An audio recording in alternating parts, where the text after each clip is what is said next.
Un bon maître de stage pour moi c'est quelqu'un qui nous fait confiance, qui nous laisse faire un peu ce qu'on veut, qui nous reprend quand on fait des erreurs, mais sans nous enfoncer complètement, quoi. Il essaye de nous relever mais en nous expliquant mieux, quoi. Les qualités pour être maître de stage, c'est qu'il faut être patient, il faut apprendre faut pas être trop sévère parce que c'est lourd à force.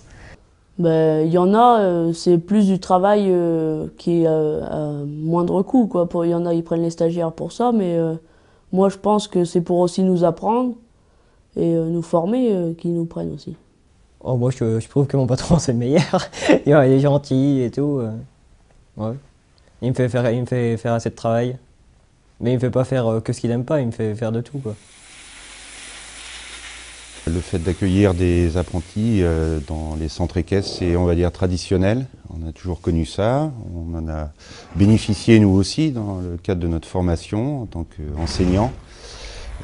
Donc ça fait partie pour nous des choses par rapport à notre métier importantes de participer à la formation de futurs professionnels. On part du principe qu'on fait un échange avec chaque stagiaire, puisque les stagiaires viennent aussi nous aider dans nos activités professionnelles. Donc le fait d'avoir des stagiaires, pour nous, c'est aussi une manière de se soulager d'un certain nombre de tâches. On peut le dire aussi comme ça, donc il est normal qu'en contrepartie, on fournisse un aspect de formation. Et je pense que c'est une chance pour eux aussi, ça leur permet de se confronter plus vite à un métier et de se rendre compte plus vite s'ils désireront poursuivre ou pas ce type de métier. L'apprenti que j'ai n'est pas du milieu agricole, issu du milieu agricole, et je trouve que ça lui permet d'évoluer tout en apprenant avec la personne, au lieu d'être enfermé dans une classe comme dans un cursus général. On travaille en complémentarité, de toute façon. Moi je ne peux pas tout apprendre à Jean-Baptiste, je vais lui apprendre quand même tout ce qui est le côté plus pratique, plus sur le terrain.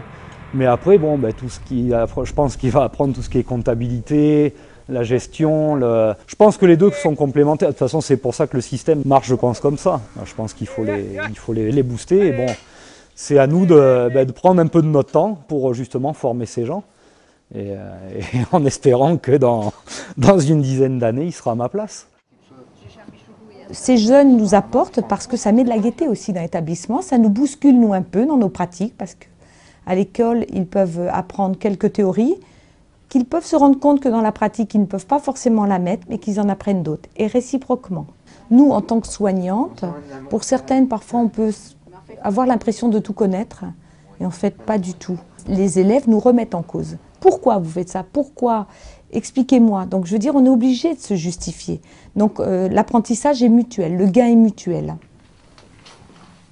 Je trouve normal que les jeunes puissent voir en fait le métier pour lequel ils pensent être faits. Parce qu'à 16 ans, qui est l'âge de Pauline, on n'est pas censé savoir exactement ce qu'on veut faire de sa vie. Donc finalement, de le pratiquer, c'est le meilleur moyen de savoir si c'est le métier qui nous convient ou pas. Et puis ça me permet aussi d'avoir un autre regard.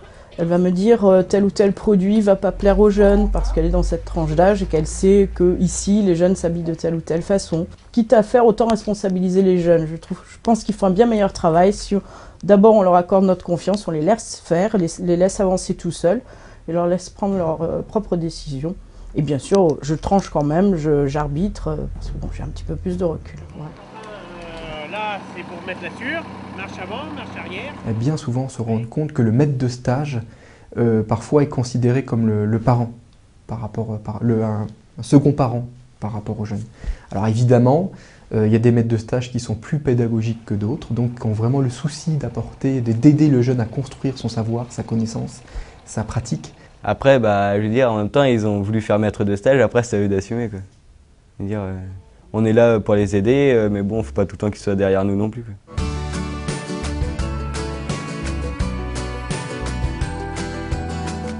Ce que je pense de l'alternance, c'est que c'est un bon système d'apprentissage, parce qu'on est à l'école et en plus on apprend un métier en même temps. On travaille, mais en même temps, on peut travailler parmi ce qu'on aime. Essayer d'être tout le temps en cours, être assis, être enfermé. Je pense que c'est bien parce que ça nous apprend à nous débrouiller nous-mêmes. Et ça nous apprend à être plus indépendants. J'ai choisi ma voie, mais au départ, je n'étais pas sûr du tout. Donc je ne savais pas du tout ce que je voulais faire. Et quand j'ai commencé à m'intéresser à la formation par alternance, quand j'ai vu ce qu'il y avait à faire, Au départ, honnêtement, j'étais un peu troublé, mais quand j'ai commencé à travailler dans le service aux personnes, ça m'a beaucoup plu parce qu'on est auprès des personnes et disons que pour des personnes comme moi, on se sent bien plus utile que d'apprendre dans les matières générales continues. Donc j'ai choisi de faire une formation d'alternance en fait parce que déjà pour moi j'ai 21 ans, donc ça me rapporte déjà au niveau de l'argent. Et puis ça m'apprend beaucoup plus parce que je suis en structure et en centre de formation 13 semaines par an. Donc c'est un avantage aussi. On m'a toujours demandé sur les CV l'expérience et en apprentissage on a de l'expérience, contrairement quand on est en cours en continu. Je pense que justement par rapport à un lycée c'est plus que des pages. On est vraiment dans l'orientation qu'on a choisie et là on n'a pas le choix, on doit se débrouiller pour. Parce que là après derrière un livre c'est vrai, bon le client il vous dit ça, vous faites quoi? Non. Là c'est le client, on l'a en face de soi, on n'a qu'une chance, on n'en a pas plusieurs, on ne peut pas gommer, c'est en vrai. Bon, voilà. Si je serais pas venu en alternance, je pense que je réussirais pas aussi bien. Donc ouais, je pense que mon avenir, je le vois bien là. Il est bien parti. Ben là, j'envisage un bac pro après mon BEPA et en alternance aussi, pour continuer comme là. Je trouve ça vraiment formidable, c'est vraiment bien.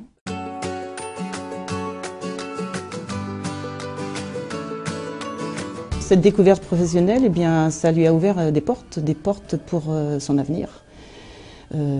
Découvrir ce qu'elle voulait faire, parce qu'en quatrième, elle ne savait absolument pas. Et donc, elle a fait plusieurs stages dans des milieux différents. Et ça lui a fait prendre conscience de vraiment ses goûts et ce qu'elle avait envie de faire plus tard. Et je pense que les parents hésitent de moins en moins à les orienter vers ce système de formation, y compris même pour des niveaux qui sont beaucoup plus élevés, puisqu'on peut aujourd'hui aller faire un BTS par alternance, et même très exceptionnellement des écoles d'ingénieurs. Donc je dirais qu'aujourd'hui le sujet n'est plus tabou. Voilà, l'alternance c'est devenu un mode de formation qui est complètement accepté des parents. Et on a trouvé le système parfait pour notre fils, oui. Franchement, oui. Enfin moi, personnellement, parce que j'ai toujours eu des soucis avec Kevin, que ce soit aussi bien pour les devoirs, puis il était toujours très renfermé. J'arrivais pas à savoir ce qu'il pensait, et là, je vous promets, il part le lundi matin, et il est, bon, quand il va à sa semaine de cours, et il est heureux. Le vendredi soir, eh ben, on ne peut pas en placer une, parce qu'il discute de ce qu'il a vu, même au niveau de ses cours, il nous dit « Tiens, j'ai appris ça, tu crois que ça se passe vraiment comme ça ?» Alors on lui dit oui, mais vraiment, ça l'a complètement changé. Ah oui, oui, question de ça. Elle a complètement décroché dans sa deuxième année de BEP secrétariat, où elle était dans l'établissement précédent. Alors que maintenant, ce qui est tout à fait repérable, hein, c'est de voir qu'elle travaille.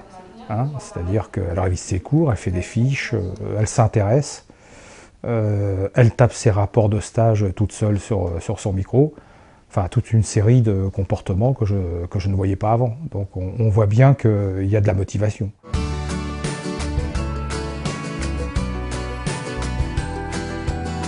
Les maisons familiales sont des outils qui permettent à des jeunes parfois en difficulté, mais pas simplement en difficulté, mais qui permettent à des jeunes de voir davantage leur avenir, au-delà de les aider à construire leur savoir, hein, c'est les aider à être responsables et autonomes.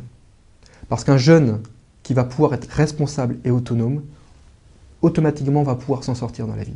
Même s'il a des déboires, par exemple, il se fait licencier de son travail, etc., parce qu'il est autonome, parce qu'il est responsable, il va pouvoir rebondir. Bah, ça apporte un vécu qui est incomparable avec un jeune qui serait dans un système classique. Sur son CV, quand il marque 4 années de stage, à coup de 16 semaines par an, c'est super important. Le patron, forcément, il va le regarder, ça. Ce sont des jeunes qui sont prêts à travailler. Hein. Par rapport aux autres lycées que j'ai côtoyés, tout ça, c'est plus familial.